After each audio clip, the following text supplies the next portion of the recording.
మద్దతుతో ఆ రోజున వచ్చుండేది అధికారంలో. పొత్తు పెట్టుకోవడం బీఆర్ఎస్కి పెంచింది ఆ రోజున. వీళ్ళ పొత్తే బీఆర్ఎస్ అస్త్రం.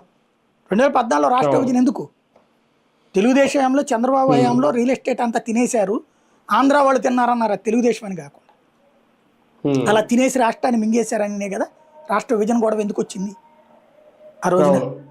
ఆ తర్వాత వచ్చేటప్పటికి ఆ తెలుగుదేశానికి వ్యతిరేకంగానే కదా ఆ రోజున ఓట్లేసింది. ఒక హైదరాబాద్లో తప్పించి మిగతా చోట్ల తెలుగుదేశం దుచ్చిపెట్టుకుపోయింది కదా బేసిక్ 2014లో. హైదరాబాద్లో ఏంటి, ఆంధ్ర వాళ్ళు సెటిలర్స్ ఉన్నారు కాబట్టి రక్షణ కోసం అని చెప్పి తెలుగుదేశం బీజేపీలు గెలిపించారు. 2018కి వచ్చేటప్పటికి కంప్లీట్గా హషప్ అయిపోయింది. అక్కడ కూడా బీఆర్ఎస్ గెలిచింది హైదరాబాద్. తెలుగుదేశం ప్లేస్ అనేది ఆక్యుపై చేసేసి, దాంతో ఇక తెలుగుదేశం గ్రామీణ ప్రాంతాల్లో పట్టి ఎట్లాగూ పోయింది. అనేక మంది లీడర్లు ఒక బ్యాచ్నేమో బీఆర్ఎస్కి వెళ్ళిపోయారు, టీఆర్ఎస్కి, ఇంకో బ్యాచ్నేమో కాంగ్రెస్కి వెళ్ళిపోయారు. ఇక మిగిలింది ఎవరేళ్ళకి? పప్పు బెల్లాలు. కాబట్టి ఏం చేశారు, రేవంత్ని తీసుకోండి అని చెప్పారు. రేవంత్కి వర్కింగ్ ప్రెసిడెంట్ ఇప్పించారు.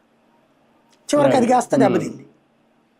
తర్వాత ఏమన్నారు, ఇకెందుకు నెక్స్ట్ ట్రిప్ అన్నది మళ్ళీ రేవంత్ రెడ్డి వెళ్ళి రాహుల్ గాంధీని కన్విన్స్ చేసి చంద్రబాబుతో చెప్పించుకుని నేను వెనకాల ఉంటానని చెప్పిన తర్వాత వాళ్ళు లాస్ట్ అండ్ ఫైనల్ ఆప్షన్ ఇచ్చుకొచ్చారు 19 తర్వాత.